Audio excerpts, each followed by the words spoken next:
God's word and keep and heed what they have heard. They daily grow in wisdom. Hey, I want to introduce you to an outstanding publication from CPH, Concordia Publishing House. It has a very long title, Lies About Human Nature and the Truth That Sets Us Free. The title of the book is Disordered, because the American way is to say that we're all born good and that really the only thing that matters is that somehow we come up with a system of government, an educational system, a society of culture that will just keep us pure. If we just do that, well then everybody's going to be fine. Well, and we've been trying to do that since the Tower of Babel. And as it turns out, we'll never be able to make ourselves equal to God because God won't allow it.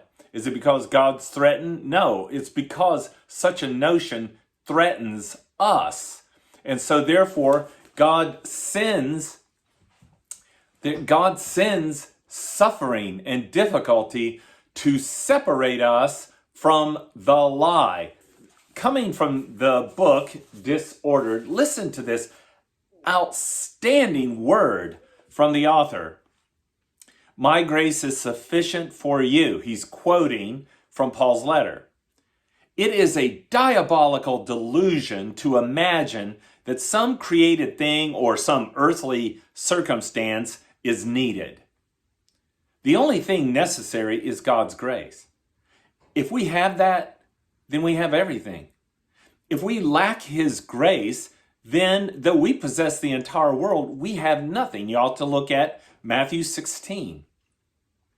Note that the thorn in the flesh is actually a gift. God sent it to Paul to keep him from becoming conceited. If you experienced great success, what might it do to you? Might you become proud, complacent, and unrepentant? In this way, God works even the assaults of the devil for your good.